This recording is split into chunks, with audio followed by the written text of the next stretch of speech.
So what's going on, guys? It's official.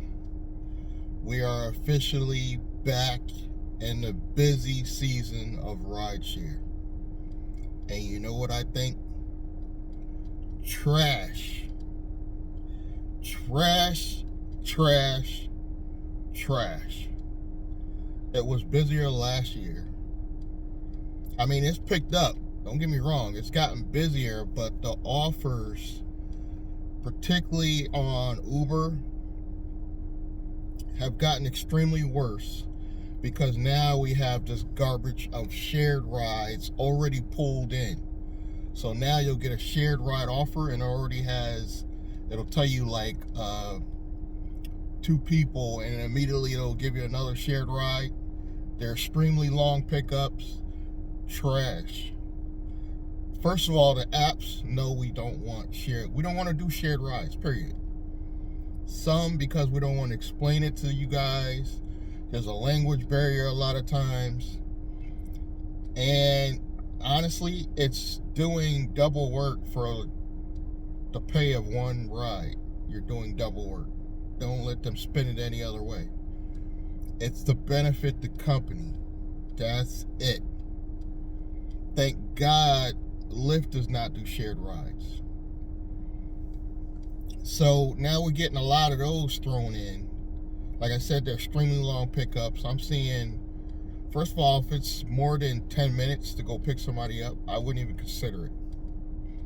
And I'm talking these places are like 15-minute pickup for a 5-minute ride. And on that, it has to have the nerve to be a shared ride. So on the way to that long pickup, guaranteed you're going to pick somebody up on the way. No. Trash. I don't even accept those. I think the minimum ride on Uber, if I'm not mistaken, in Connecticut, I think it's $3.95. Could be a little bit smaller. Let me know in the comments. I think it's $3.95. I will not even entertain a offer for $3.95. I don't care how short it is. And I'm gonna tell you why. I know from experience that a regular person will pay you easily $10 for a ride in town, even if it's only 5 minutes up the street. Why would I take $3.95? Why? And granted, they're under the table, illegal, but times are rough. You gotta do what you gotta do. I'm trying to encourage everybody to want to go private this year. Want to take their company private, but realistically, not everybody's gonna have the money for the setup, because to go private the right way, you're gonna have to have your own LLC, which includes business address. This is if you want to do it the right way. Business address, business phone number, and because you need all this if you want to start generating credit for the business side, for one, and for them to look at it like legit. Obviously, business bank account. There's a lot of setup involved.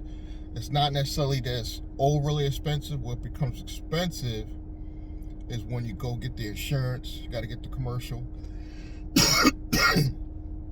There's going to be licenses involved on every step, whether you just want to be taxi delivery, or you want to be courier, or you want to be non-emergency medical transportation. There's different licenses involved with going private that are going to be costly. Not impossible, but costly. So in the meantime, you got to make more money to even get to that level, you know. And then a lot of people out here want to sell overcharged courses on the setup. I'm not saying the rideshare professor, because his is reasonable. I think he's charging like $69.99 or something like that. So that's reasonable. But there's people charging a couple $100 just to show you how to go private. I won't be one of those on this journey, just so you guys know. I'm working on something that I'm going to start for free. I'm not sure if it's going to be video based or a newsletter. I'm still dabbling with which one. You guys can chime in the comments. Let me know which one you prefer. The newsletter could have visuals as well, so that's something to consider. Something is to build my list, but it doesn't have to necessarily make money. Later, I want to charge a subscription fee, maybe no higher than $9.97 a month, just to support the channel. But that's what I'm working on the journey of becoming private, because I already know how to do the turnover. I already know how to do the business structure. I've set up LLCs, companies.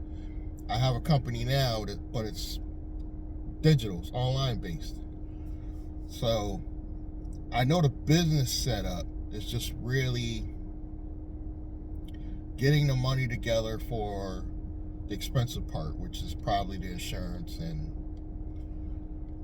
that's probably the most costly, let's be honest. Probably the commercial insurance and maybe a couple of the licenses. I only need one to get started, really. I can go under the NAICS code for taxi and delivery. Just get a combination plate to get going, start making money. Because you got to understand, I'm already making the money. I just got to get the money out of my name into the business. That's the only thing I'll be doing different. Technically, I'm self-employed contractor, but it doesn't benefit me in the future to stay that way, if that makes sense. Because I want to get completely private, where I don't have to rely on Uber or Lyft at all. But I know realistically, it's going to take time. It's going to take time. And I had a troll on my channel that for some reason kept coming back, and he has a similar name. I think he just changed the numbers on the end. And he had the nerve to tell me that you can't block me because you barely get that many comments as it is. Blocked. He'll be back, but he's blocked. He said something one time. He was like, never bite the hand that feeds you. Talking about Uber. He was one of those people that pro Uber. Like, don't talk bad about Uber. Why not? What are they gonna do? Deactivate me? That's the worst they could do to me. And honestly, with deactivations, Uber's gotten more lenient, where they're supposedly bringing back everybody they deactivated. I'm sure it's a few exceptions, like people that got legal trouble, but supposedly they're bringing everybody back. Lyft's been doing that for years, guys. Lyft's been bringing back people for years. And going back to this is the busy season, Lyft also, don't let me take Lyft off the hook. They also been sending me trash, but when I put the area filter on, this is a plus. Think about this, Uber. This is why I like Lyft a little bit better. You put that area filter on, I noticed the trash becomes a little bit less. Like, instead of trying to send you to go pick somebody up 15 minutes away for a 5-minute ride, because you're in the area filter that gives you more reasonable trips. The pay ain't necessarily great, but they're more reasonable range trips per dollar. So I'm finding that Lyft become more enjoyable than Uber, I have to say. And the fact they give you 3 of those area filters a day is pretty nice. I'm convinced that's why we get such crazy offers on Uber, because it's wide open. They try to get me to go to New York. They try to get me to go to Massachusetts for like $20-$30.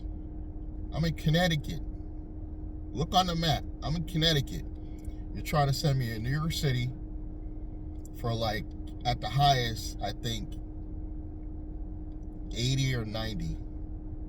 But you got to think it's dead space coming back.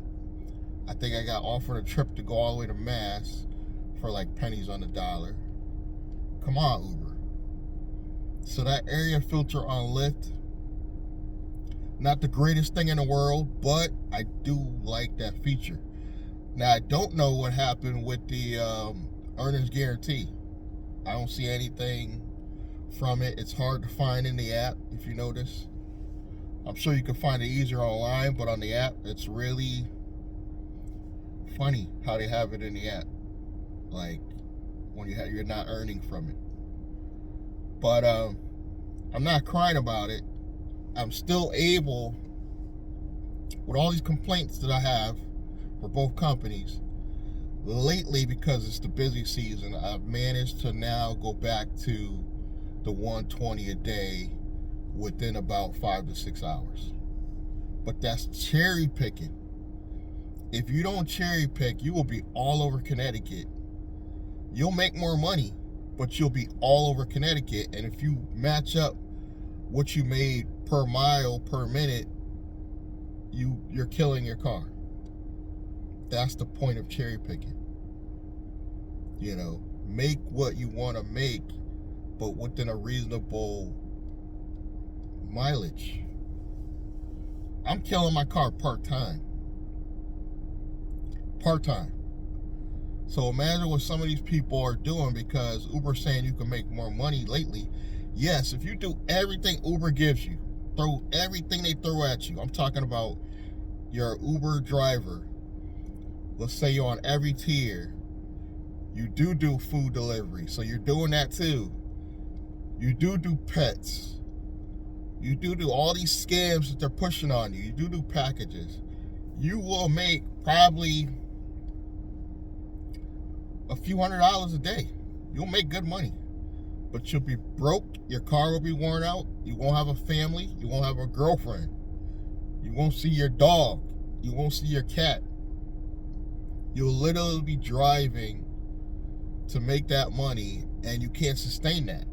Now, if you have a plan, like you want to work super hard for that month to do something with the money, I get it. But you cannot live like that or go through cars like that for this little bit of money. This is what we mean. You can make money driving Uber and Lyft. You can. But it's starting to be not worth it if you match up the wear and tear and damage you're doing to your car, because you can eliminate that middleman, make the money faster. I notice when I'm getting close to my quota for the day, the apps start playing games almost. They don't want to give you the shorter rides. It's almost like I feel like that. It could be coincidence, but it feels like those last few trips of the day are really, really far. And they're either really, really super short, meaning Lyft will give you a ride for $3. Yes, $3. Or they're really, really long. It's usually not in between. It's almost like the apps know I'm about to go home. Well, they can track you. They see where you're going. But trash this year for a busy season, guess what, guys?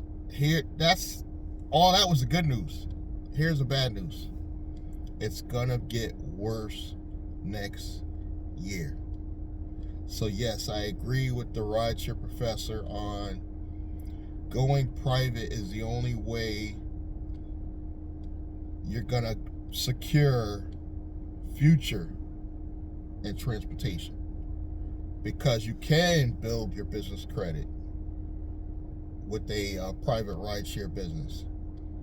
You know, the first year you might lose a little bit because the setup costs, but guaranteed the following year you'll easily make more money. You could still do Uber and Lyft, because that's where you're gonna get the customers from. My landlord asked me that. He was like, well, how do you get private rides? I was like, you simple steal them from the apps. And he was like, oh my God, I didn't. It was like amazing to him, you know. And it's not hard or complicated. a lot of these rideshare YouTubers, they make it seem like they only have the special sauce on how to convert these people. These people, it's easy to convert because they're paying so much money.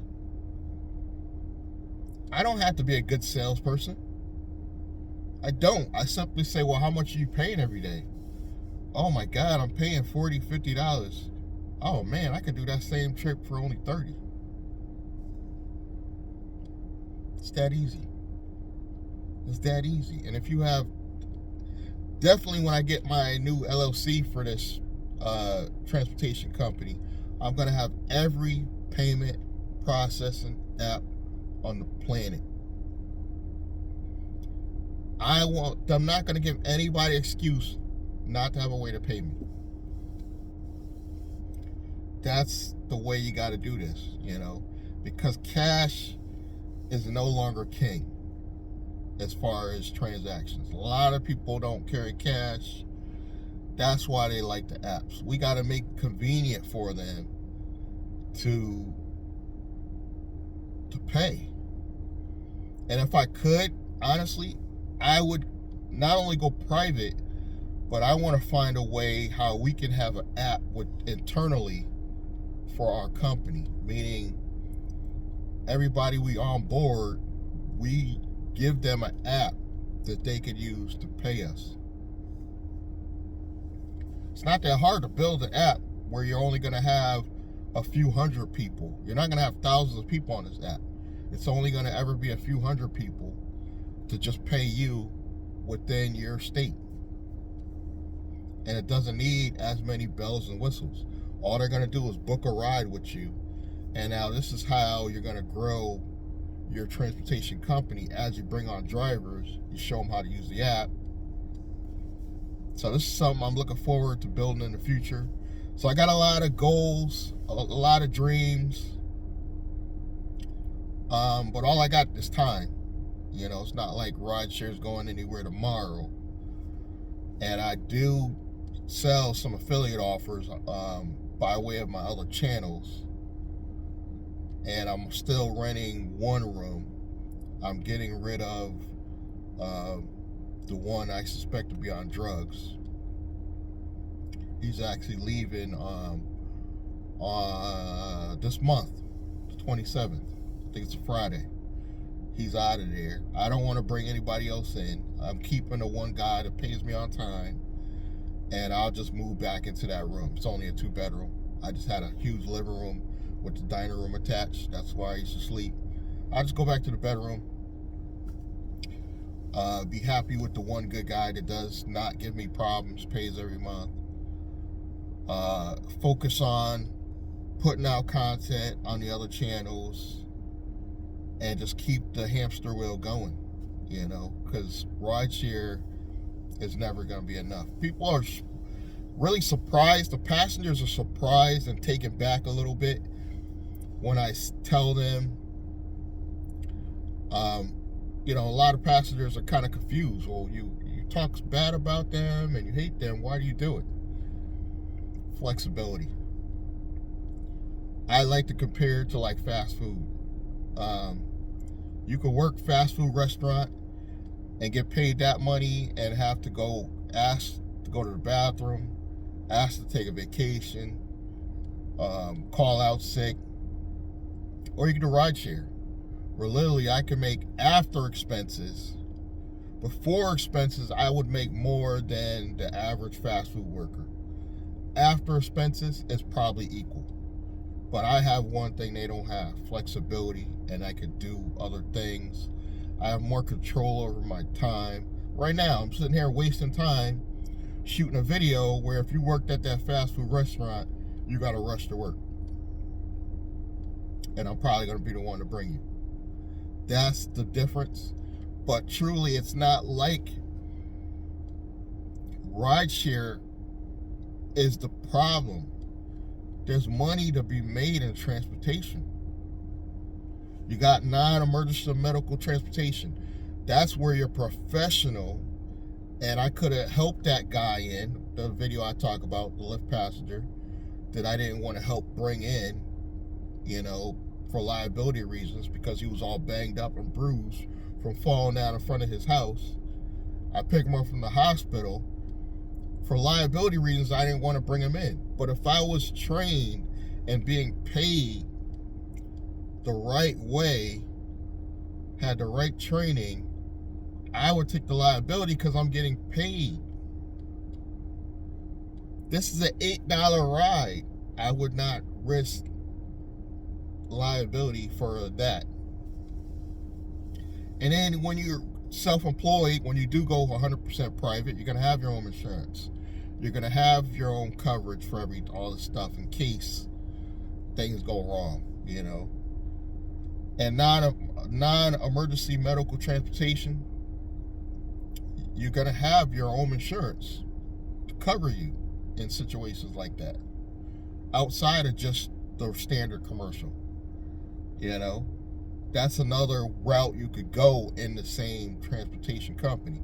Or you just do taxi and delivery. Do the same thing you're doing with Uber, Lyft, food delivery, but under your own LLC. You pay yourself, W-2. That little bit of money in the middle, you got to make more than you pay yourself, obviously. You pay yourself, you bring in hopefully 7 a week, and you pay yourself 5. So you can leave that little cushion in the bank. That alone is enough to help you get the business credit. Maybe you go buy another vehicle, bring on another driver. You see where this could go? The possibilities are endless in transportation, but there's no future in rideshare. There's no long-term future. That's why I'm encouraging people to still do gig economy now. Why you still have the flexibility part, and it somewhat could pay if you combine all the apps. I might have to do food delivery when I start this. Rideshare is not enough. I might have to. I'm starting to watch videos, not just DoorDash, but I hear there's a company called Deliver That, and these weird names, these luxury food delivery apps. I might have to dabble with other things. I might have to dabble in it just being a private courier. That's an option. A perfect example, a flower shop needs a driver every day, certain drop-offs, and they're willing to pay you this much. This is in their budget to pay you. They don't have to pay a W-2 wage. They might be more willing to pay you because you're a direct company owner for a flat fee, say per day or per week. The possibilities are options. The possibilities are endless, I should say. The options are wide open. And no, I'm not smart. I don't try to pretend I'm smart. I just see things differently than a lot of you might not be looking at it. You might just get up and you're in this robot mode where you just get up, do the same thing, get your coffee, just drive. 10, 12 hours a day. You're exhausted. You're not having sex with your wife. You don't spend time with your kids. Who wants to live like that? Nobody wants to live like that. And passengers are starting to tell me, I've had passengers solicit me, you got a business card? Why do you think that's happening? They're getting tired of the overpriced fees, and they know it's not going to the driver. Make this make sense. I'm not just here to complain. I'm here to try to give solutions. Not just for today, but tomorrow. Subscribe, like, comment, click that bell icon. Check the links below, and I'm going to see you guys in the next one. Thank you.